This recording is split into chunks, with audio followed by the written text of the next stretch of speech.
ॐ नमो भगवते वासुदेवाय। ॐ नमो भगवते वासुदेवाय। ॐ नमो भगवते वासुदेवाय। ॐ अज्ञानतिमिरान्धस्य ज्ञानाञ्जनशलाकया चक्षुरुन्मिलितं येन तस्मै श्रीगुरुवे नमः। मूकं करोति वाचालं पङ्गं लङ्घयते गिरिं यत्कृपातमं वन्दे श्रीगुरुदीनतारिणं परमानन्दमाधवं श्रीचैतन्य ईश्वरं हरिः ओम्। जय जय श्री चैतन्य, जय नित्यानंद, जय अद्वैत चंद्र, जय गौरभक्तवृंद।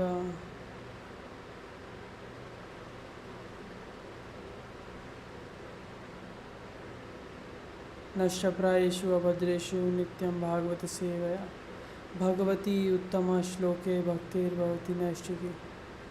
हे कृष्ण करुणा सिंधु दीनबंधो जगतपते गोपेश गोपिका कांत राधा कांत नमोस्तुते। तप्त कांचन गौरंगे राधे वृंदावनेश्वरी वृषभानुसुते देवी प्रणमामि हरिप्रिये। कृष्णाय वासुदेवाय देवकी नंदनाय च नंदगोपकुमाराय गोविंदाय नमो नमः। लोकाभिरामं रणरंगधीरं राजीवनेत्रं रघुवंशनाथं कारुण्यरूपं करुणाकरन्तं श्रीरामचन्द्रं शरणं प्रपद्ये। जय श्री कृष्ण चैतन्य प्रभु नित्यानंद श्री अद्वैत गदाधर शिवासादि गौर भक्तवृंद। नमः ओं विष्णुपदाय कृष्णपृष्ठाय भूतले श्रीमते वैशेषिकदासकारीति नामिने। नमः परशुशिलाय प्रभुपादनुसारिणे अनिन्दितहृदये तस्मै शास्त्रभाजनचोदिने। नमः ओं विष्णुपदाय कृष्णपृष्ठाय भूतले श्रीमते भक्तिवेदान्तस्वामिनिति नामिने। नमस्ते सारस्वते देवे गौरवाणी प्रचारिणे निर्विशेष शून्यवादी पाश्चात्य देशतारिणे। Hari Sharanam, Hari Sharanam, Hari Sharanam. We are continuing our reading after a long time from Canto 1, Chapter 17, Text 17. So, the personality of religion said, "These words just spoken by you befit a person of a Pandava dynasty, captivated by the devotional qualities of Pandavas. Even Lord Krishna, the personality of Godhead, performed duties as a messenger." Srila Prabhupada's purport. The assurances and challenges made by Maharaj Parikshit were never exaggerations of his real power. The Maharaj that said that even the denizens of heaven could not escape his stringent government if they were violators of the religious principles. He was not falsely proud, for a devotee of the Lord is equally as powerful as the Lord, or sometimes more powerful by His grace, and any promise made by a devotee, though it may be ordinarily very difficult to fulfill, is properly executed by the grace of the Lord. The Pandavas, by their unalloyed devotional service and full surrender unto the Lord, made it possible for the Lord to become a chariot driver or sometimes the letter messenger. Such duties executed by the Lord for his devotees always pleasing to the Lord, because the Lord wants to render service to his unalloyed devotees, whose life has no other engagement than to serve the Lord with full love and devotion. Maharaj Parikshit, grandson of Arjuna, the celebrated friendly servitor of the Lord, was the pure devotee of the Lord like his grandfather, and therefore the Lord was always with him, even from the time when he was helplessly lying in the womb of his mother and was attacked by the blazing Brahmastra weapon by Ashwatthama. A devotee is always under protection of the Lord, and therefore the assurance of the protection by Maharaj Parikshit could never be without meaning. The personality of religion accepted the fact that, and thus thanked the king for being true to his exalted position. Text 18.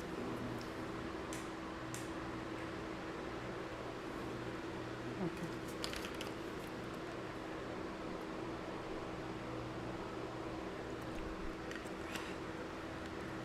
O greatest among human beings, it is very difficult to ascertain the particular miscreant who has caused our sufferings, because we are bewildered by all the different opinions of the theoretical philosophers. Shri Prabhupada's purport. There are many theoretical philosophers in the world who put forward their own theories of cause and effect, especially about the cause of the suffering and its effects on different living beings.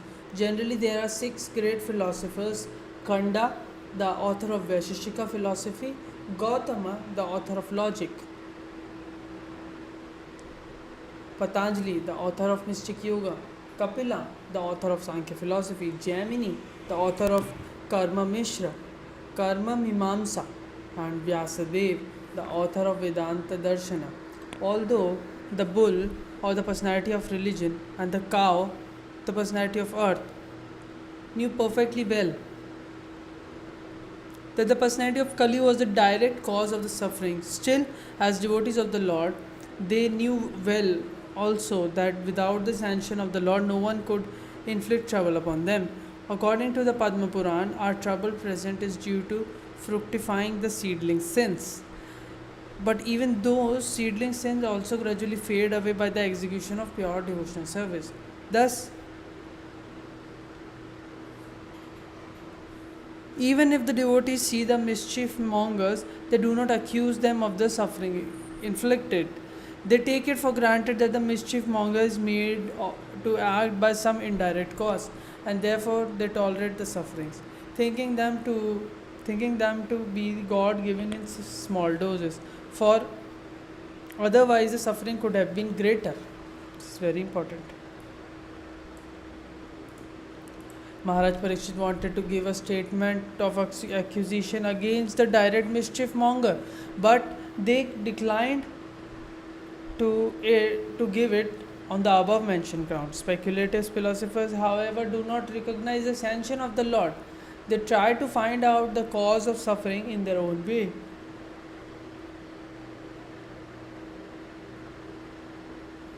As will be described in the following verse. According to Srila Jiva Goswami, such speculators are themselves bewildered, and thus they cannot know that the ultimate cause of all cause is the Supreme Lord, the personality of Godhead. Text 19. 1 second.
Hare Krishna, apologies.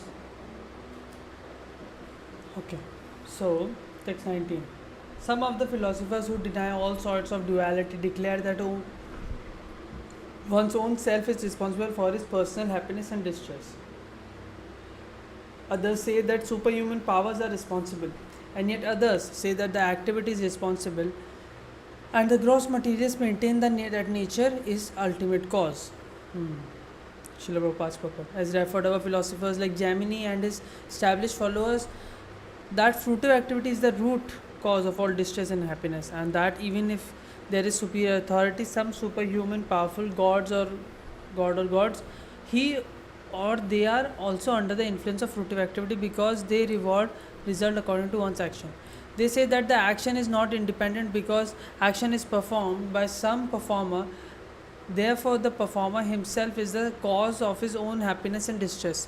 In the Bhagavad Gita 6.5, also it is confirmed that by one's mind freed from material affection, one can deliver himself from the sufferings of the material pangs. So one should not entangle oneself in matter of one's in the matter by the one. So one should not entangle oneself in matter by the mind's material affections. Thus, one's own mind is one's friend or enemy in one's material happiness and distress. Atheistics, materialistic Sankhyites conclude that material nature is the cause of all causes. According to them, combinations of material elements are the cause of material happiness and distress, and disintegration of matter is the cause of freedom from all material pangs. Disintegration of matter, okay. Mrityu. Gautama and Kannada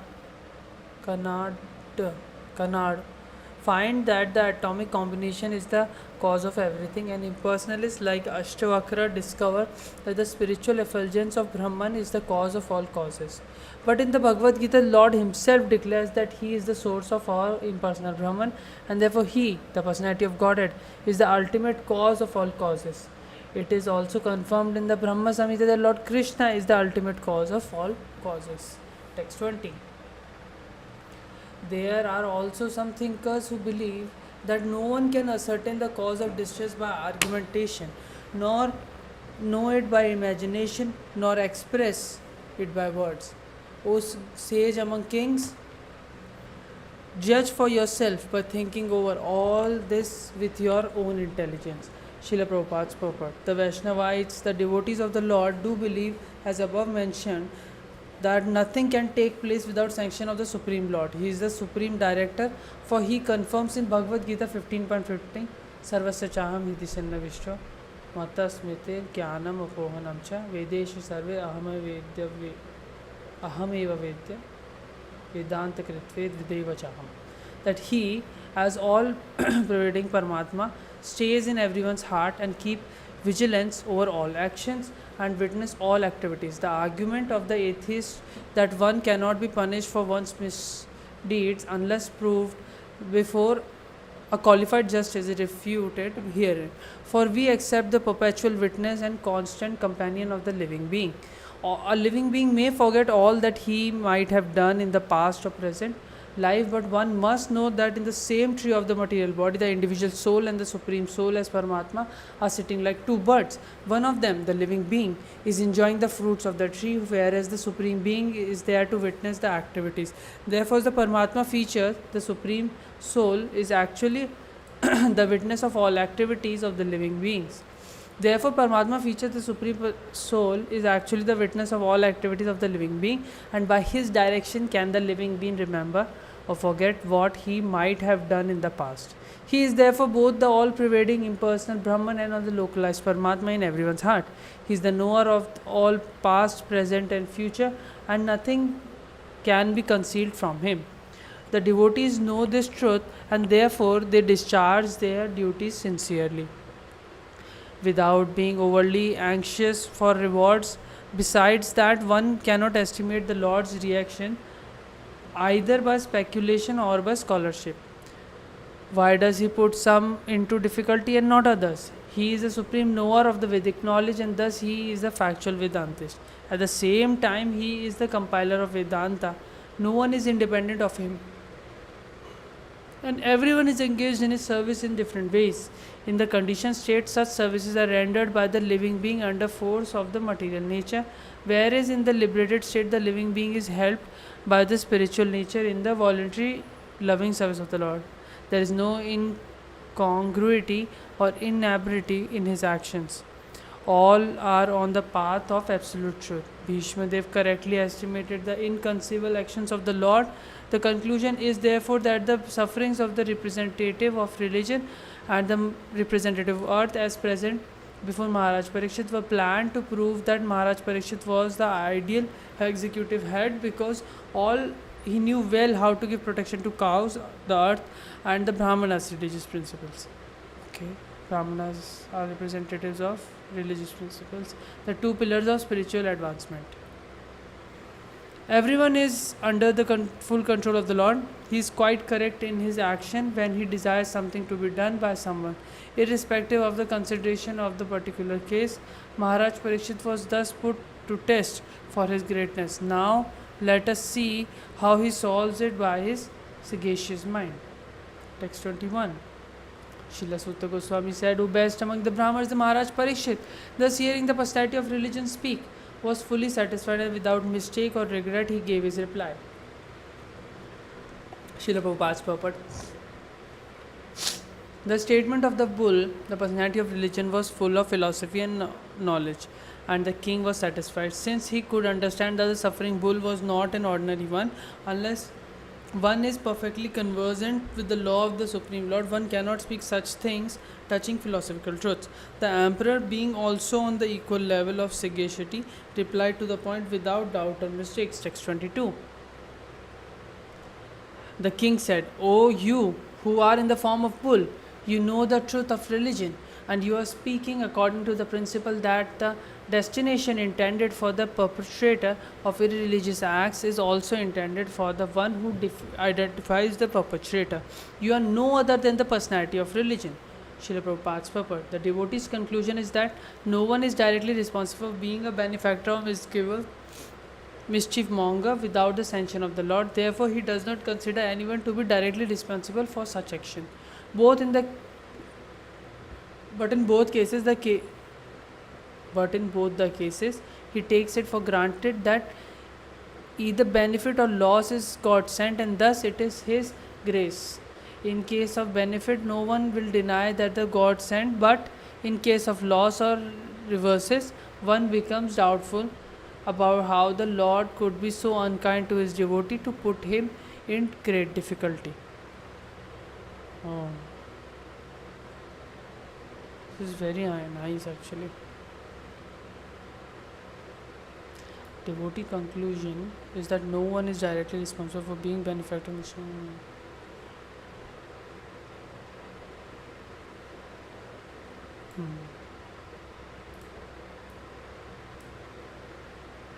Jesus Christ was seemingly put into such great difficulty being crucified by the ignorant, but he was never angry at the mischief mongers.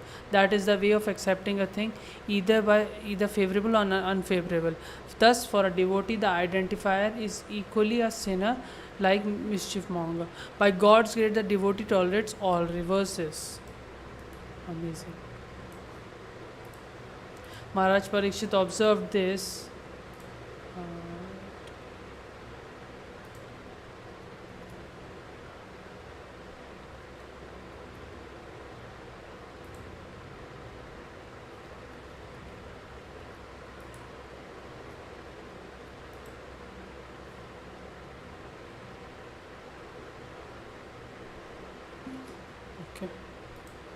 Somehow stuck.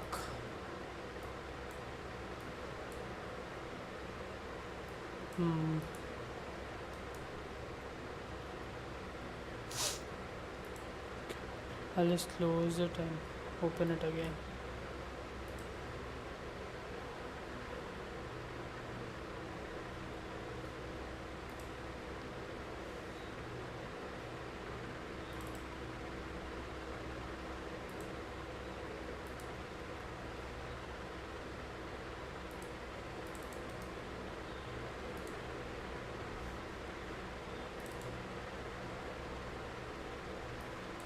Okay. Just give me 1 second. Window capture. Alright.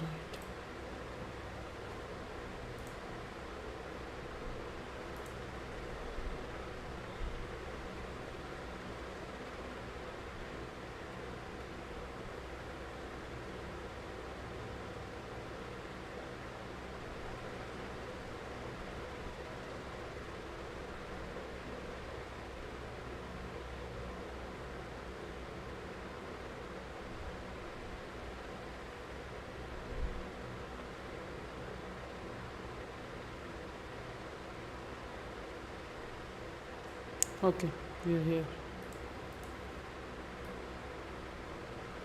Yeah. Maharaj Parikshit observed this, and therefore he could understand that the bull was no other than the personality of religion himself. In other words, a devotee has no suffering at all, because a so called suffering is also God's grace. For a devotee who sees God in everything, the cow and the bull were never placed any complaint before the king for being tortured by the personality of Kali. Although everyone lodges such complaints before the state authorities, the extraordinary behavior of the bull made the king conclude that the bull was certainly the personality of religion, for no one else could understand the final intricacies of the codes of religion. Text 23. Thus, it is concluded that the Lord's energy are inconceivable. No one can estimate them by mental speculation or by word jugglery. Srila Prabhupada's purport.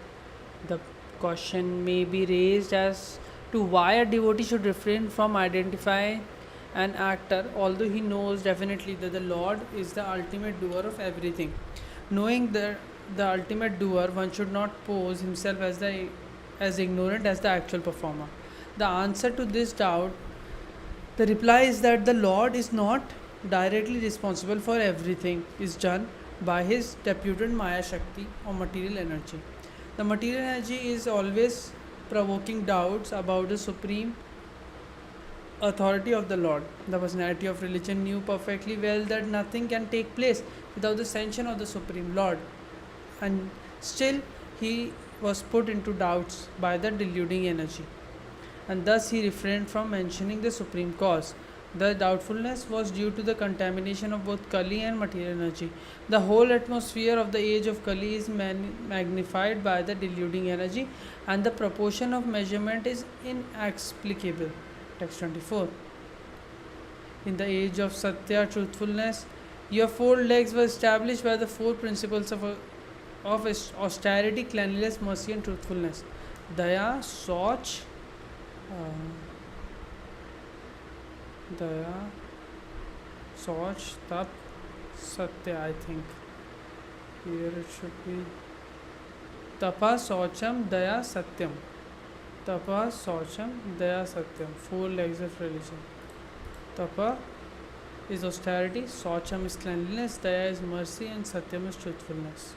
But it appears that the three of your legs are broken due to the rampant religion of the form of pride, lust for women, and intoxication. Socham goes here, lust for women. Pride is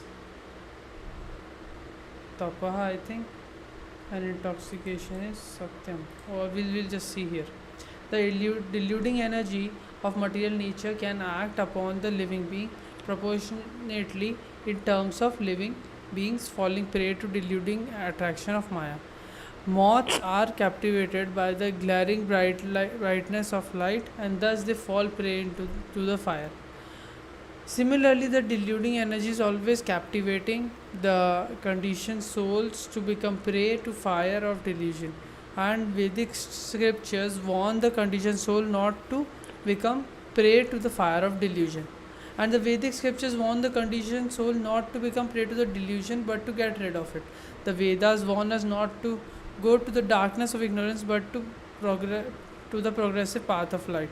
The Lord himself also warns that the deluding power of material energy is too powerful to overcome, but one who completely surrenders unto the Lord can easily do so.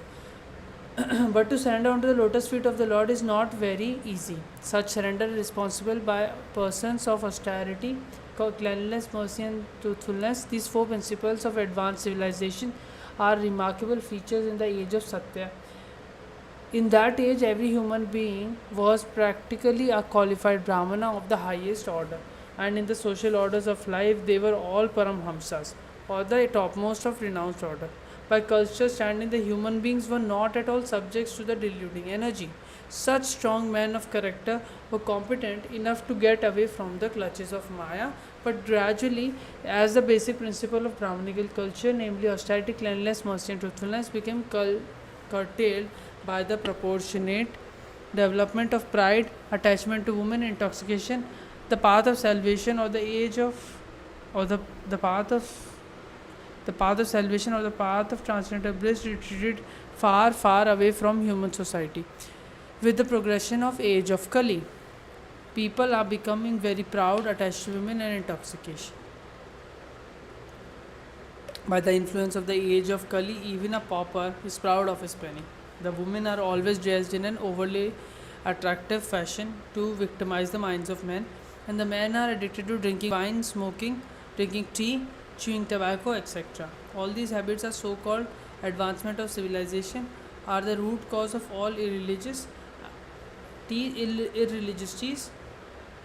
irreligiosities, and therefore it is not possible to check corruption, bribery, and nepotism.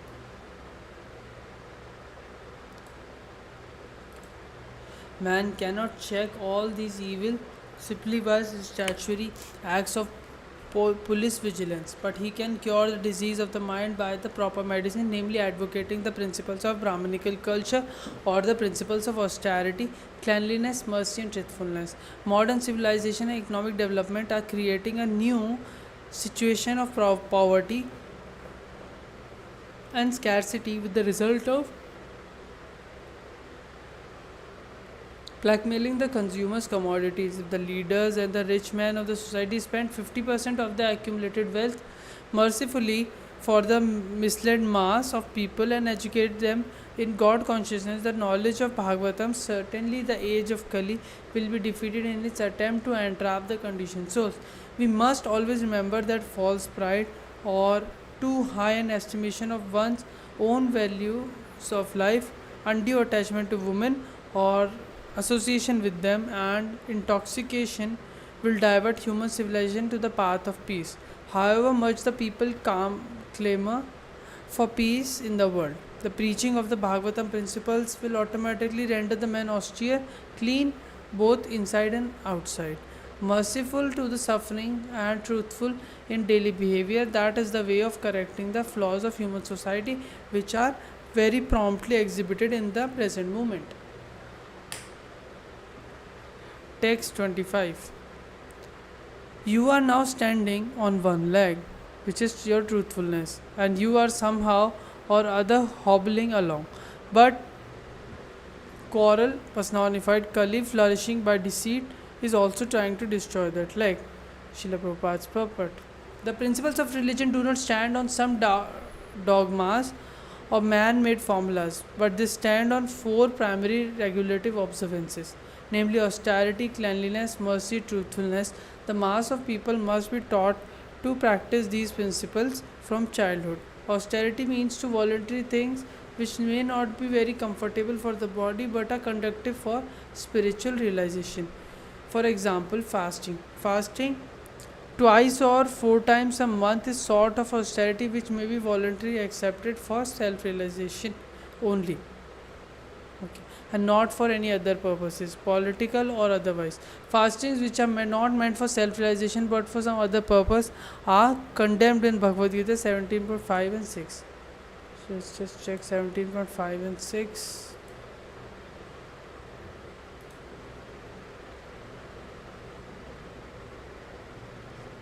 Fourteen, 15, 16, 17.56. Those who undergo severe austerity and penances not recommend in scriptures, performing them out of pride or egoism, who are impelled by lust and attachment, who are foolish, and who torture the material elements of the body as well as the super soul dwelling within, are known to be demons.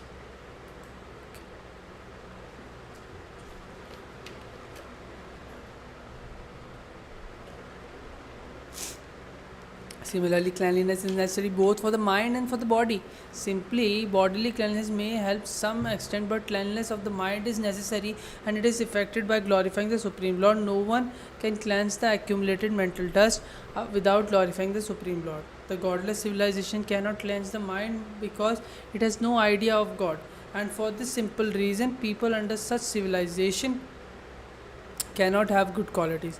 However, they may be materially equipped. We have to see things by their resultant actions.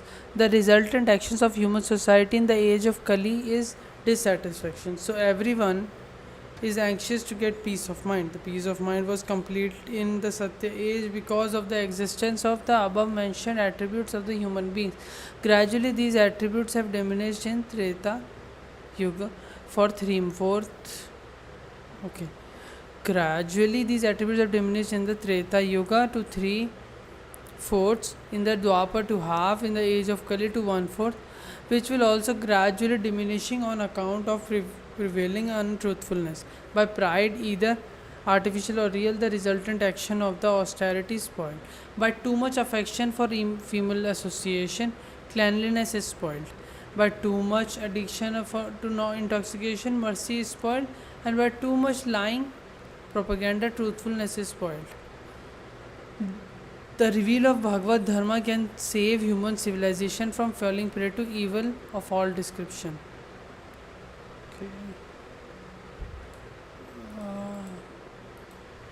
Okay. Text 26.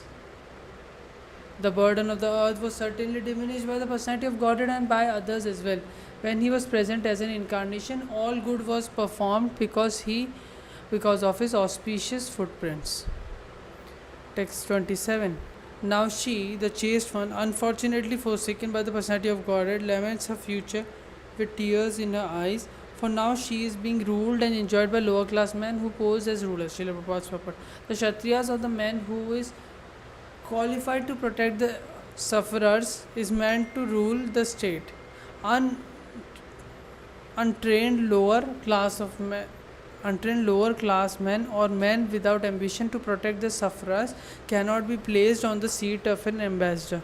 Unfortunately, the age of Kali, the lower class men without training occupy the post of the ruler by strength of popular votes, and instead of protecting the sufferers, such men create a situation quite intolerable for everyone.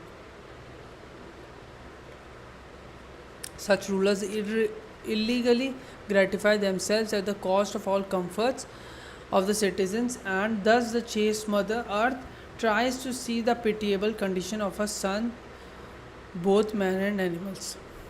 That is the future of the world in the age of Kali, when irreligiosity prevails most prominently, and in the absence of the suitable king to curb irreligious tendencies, educating the people systematically in the teaching of Srimad Bhavatam will clear up the hazy atmosphere of corruption, bribery, blackmail, etc. Okay. All right. Om Namo Bhagavate Vasudevaya. Om Namo Bhagavate Vasudevaya. Om Namo Bhagavate Vasudevaya. Jai Shri Gurudev, Jai Shri Prabhupada, Srimad Bhagavad Mahapuran ki Jai.